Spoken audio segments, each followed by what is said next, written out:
मैं करता हूँ कमेंट्री। आप कमेंट्री करते हो जी। तो कमेंट्री आपने किस चीज के लिए, मतलब इंडिया टीम के लिए ऐसे कुछ कर रखी है? मैं करता हूँ कमेंट्री फार्मूला 1 पे, तो जो आपकी कार रेसिंग हो गई। अच्छा। हाँ, तो मतलब जूम जूम करके निकलती है। वही जो अपनी बुध सर्किट में हुई थी। अच्छा हाँ, ग्रेटर नोएडा में। और वहाँ बाइक रेसिंग भी हुई थी, मोटो जीपी। हाँ, मोटो जीपी तो मैंने उसकी भी कमेंट्री कर रखी है। तो उसमें कैसे कमेंट्री रहती है भैया? देखो ये बाइक वाला हमारे सामने निकल गया। हाँ ठीक है, निकला। तो नंबर 786 हमारे आगे जा रहे हैं, धीमे से ब्रेक लगाया है, स्पीड ब्रेकर के पार बढ़े आराम से, लेकिन अब गति बनाई है और हमारे नजर से पार हो गए हैं। ओ भाई, ऐसे किस्म की थोड़ा बहुत यार आपका बहुत सही है। थैंक यू मजा आता है यार। हाँ, मजा आता है। ट्रैक पे तो बहुत मजा आता है। और आपको हर किसी को नोट करना है, या फिर जहाँ हलचल हो रही है वहां पर। अगर फिलहाल दो लोग के बीच लड़ाई हो रही है तो वो जरूरी है। हाँ करेक्ट। लेकिन अगर मैं कहूँ कि दोनों की लड़ाई हो रही है 19वें और 20वें स्पॉट के लिए, और वहाँ वर्ल्ड चैंपियन बैठा है दूसरे स्पॉट पे, और उसकी गाड़ी खराब हुई, तो आप ध्यान कहाँ दोगे? गाड़ी जिसकी खराब हुई है, चैंपियन है बंदा, फर्स्ट प्लेस के लिए लड़ रहा है, तो आप उसके बारे में बात करोगे। तो भैया यार ये F1 में तो बहुत तेज भागती हैं गाड़ियाँ, बहुत एक्सीडेंट भी पक्का होते ही होंगे। होते ही हैं। तो उसको कैसे आप वो करते हो, मतलब कमेंट्री उसमें भी लाते हो कि ये गाड़ी इतना ये? हाँ, अभी शुक्र है कि यहाँ F1 में आजकल मामला है ना बहुत सेफ हो गया है, बहुत सेफ हो गया है। इनफैक्ट 10 साल हो गए कि एक फार्मूला 1 कार में अब तक किसी की जान नहीं गई पिछले 10 साल से। पर एक्सीडेंट्स नॉर्मली होते हैं। अभी जो हाल ही में रेस हुई थी अजरबैजान में, वहाँ सैटरडे तो मेन रेस भी नहीं होती, सैटरडे तो बस वो फास्टेस्ट लैप डालते हैं देखने के लिए कि कौन कहाँ शुरू करेगा। अच्छा। उस दिन पे 6 क्रैश हुई थी, 6 भाई साहब, और 6 सब अच्छी खासी वाली 6। भैया आप इसकी कमेंट्री करना जरा गाड़ियों की, प्लीज। चलो, ग्रीन लाइट, इशारा मिल चुका है, सब आगे जा सकते हैं। तो अब भगदड़ मचेगी, अब जल्दबाजी हो सकती है, मौके कम है, वक्त कम है, बाहर निकलना होगा। और ये देखिए, ऑटो अंदरूनी किनारे से नहीं बाहरी किनारे से जाने की कोशिश, लेकिन अंकित भाई की डिजायर इनसाइड लाइन पर जगह बनाई है और अगला निशाना साफ है, सामने वाली MG हेक्टर। सड़क के बीचों बीच, ज्यादा मौके नहीं दे रहे ओवरटेक करने के लिए। अब क्या पैतरा इस्तेमाल करेंगे, अब क्या तरकीब इस्तेमाल करेंगे, अंदर लेफ्ट या बाहर राइट? अगले टर्न के पहले वक्त काफी है, लेफ्ट हैंड साइड का इंडिकेटर डाला है, जगह भी मिलेगी। जोमैटो वाले को कट किया है, लेकिन अटक गए बाइक वाले के पीछे।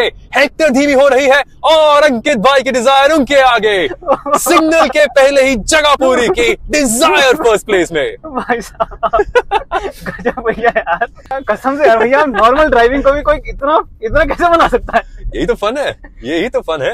हाँ यार, कितना मजेदार है काम सही में। तो ऐसा लगाओ कि अगर आप यहाँ से लेकर आपके घर तक जाते हैं, हाँ जी, और आप पूरी कमेंट्री करते हैं मुझे ले जा रहे हो, तो उसका तो मजा ही अलग होगा, सफर ही अलग हो जाता है फिर।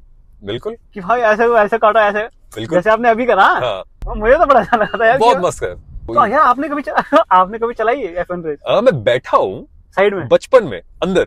मुझे बहुत कितना, जब मैं 5 साल का था तब मुझे मौका मिला था।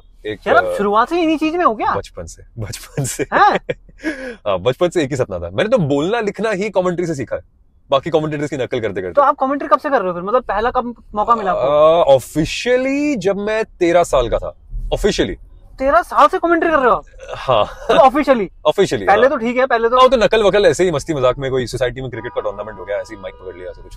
पर हाँ, ऑफिशियली काम तो जब 13 साल का था तब से। हाँ, तो आप मतलब प्रोफेशनली कमेंट्री ही में हो, मतलब प्रॉपरली एकदम? हाँ भैया, सही पैसे मिलते हैं इसमें? मिल जाते हैं। मतलब ये कैसा रहता है आपका, कोई मतलब ये टाइप ऑफ जॉब है या फिर एक कॉन्ट्रैक्ट? फ्रीलांस ही हो गया भाई, फ्रीलांस ही हो गया। ये तो भैया बहुत महंगा स्पोर्ट होगा ना, मतलब आपको प्रॉपर एक गाड़ी चाहिए। तो इसकी एंट्री लेवल क्या होती है, मतलब एंट्रेंस के हिसाब से होती है, कुछ पता है? बेसिक से बेसिक कार रेसिंग चैंपियनशिप करोगे 4-5 लाख तो बेसिक से बेसिक सिर्फ आपके चैंपियनशिप में लग जाएंगे, सिर्फ। बाकी टेस्टिंग अलग, आपका सूट अलग, आपका हेलमेट अलग, आपके शूज का कॉस्ट अलग, अगर आप कोई ट्रेनर लगाओगे तो वो अलग, फिर आप प्रैक्टिस करोगे अलग से। हाँ। तो उसमें टायर, फ्यूल वो भी आपको ही भरना है, गाड़ी ठुकी वो भी आपको ही भरना है, रेसिंग इंश्योरेंस भी आपको ही भरना है।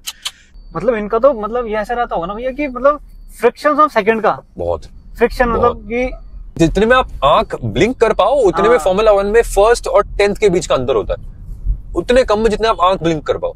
फार्मूला 1 कार तो चलो वो तो बचपन में देखी थी, स्पीड देख के तो मैं हैरान हो गया था, लेकिन मोटो जीपी बाइक की जो स्पीड है, ओ बाइक्स की नेक्स्ट लेवल। और क्योंकि खासकर वो बाइक्स में जो राइडर्स होते हैं, हाँ। वो अपना कंधा झुकाते हैं, उनका कंधा, एल्बो भी नहीं, कोनी नहीं कह रहा, घुटने भी नहीं कह रहा, उनका कंधा जमीन पर लेट होता है, इतना यूं कंधा जमीन पर लेटता है, ऐसे पूरे टिल्ट पूरे। और वो आपने रियल लाइफ में देखा, और देखा कि वो राइडर 200 की स्पीड पे कंधे अपने चिपका रहा है जमीन पर। 200 की स्पीड रहती है वो, 180-200 की स्पीड।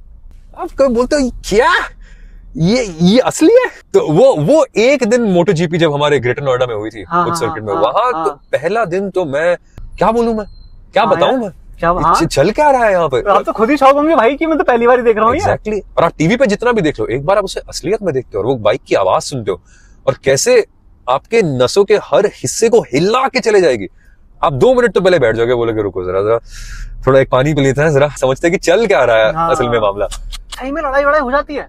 हो तो जाती है भाई, हो तो जाती है। मकसद ही वही है कि आओ लड़ो, रेस करो। नहीं रेस में तो रेस तो ठीक है, रेस में प्रॉपर कंपटीशन कर रहे हो।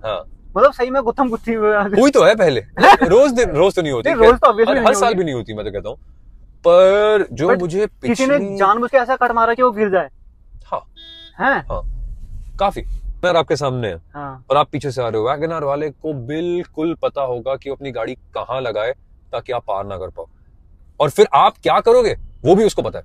अच्छा, तो आपसे गलती करवाएगा। अच्छा, मतलब वो उसको पता है कि अगर मैंने लेफ्ट का टर्न दिया तो वो इधर राइट मुड़ेगा, आपको जानबूझ के लेफ्ट का टर्न जाने देगा, जानबूझ के, ताकि वो आने वाले राइट टर्न में आपको पीछे रख पाए। ओ भाई साहब, तो वो लेवल की चालाकी। इसमें कितना प्राइस होता है, मतलब एग्जैक्ट तो नहीं पता, बट हंड्रेड्स ऑफ मिलियंस में जाता है हर एक टीम के लिए, hundreds of millions of dollars. Hundreds of millions.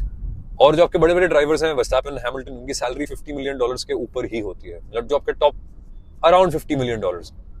पर वो पूरे टॉप हैं फिर वो। हाँ, वर्ल्ड के बेस्ट।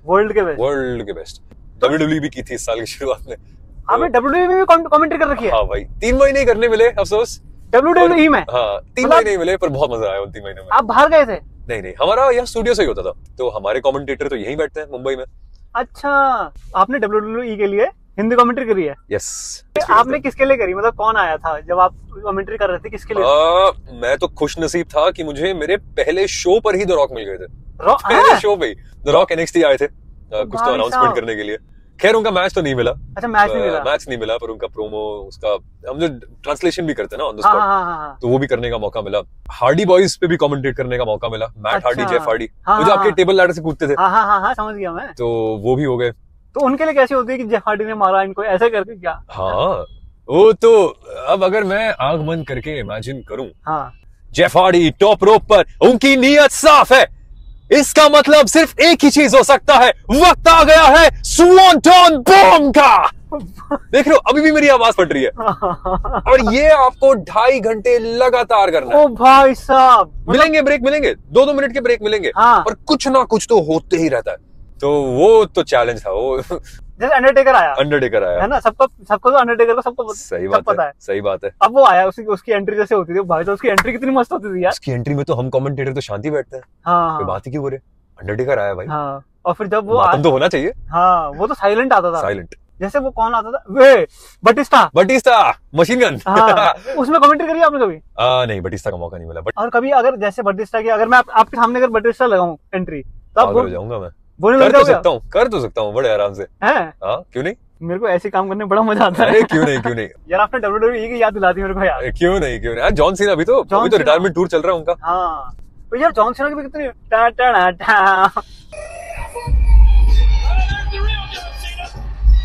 और लो आ गए the greatest of all time.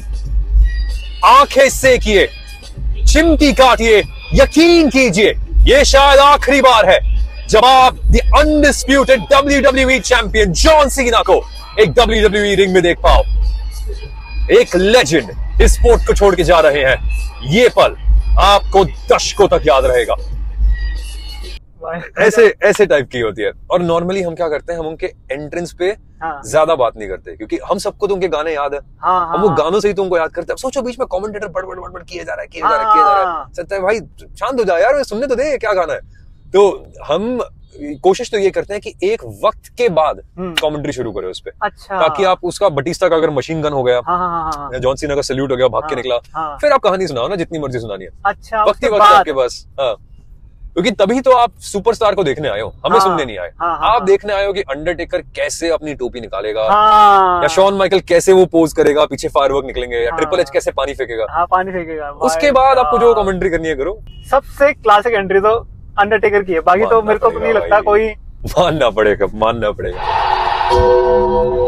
इसमें तो भैया कुछ बोल ही नहीं पाएंगे हम, इसमें तो शांति हो जाएंगे। लड़ाई भी बंद कर दी। बस मेरे पास धुआं नहीं है। बोलना मत, डिक्की में बैठे हो जाएंगे अंडरटेकर, नॉक करेंगे ऐसे।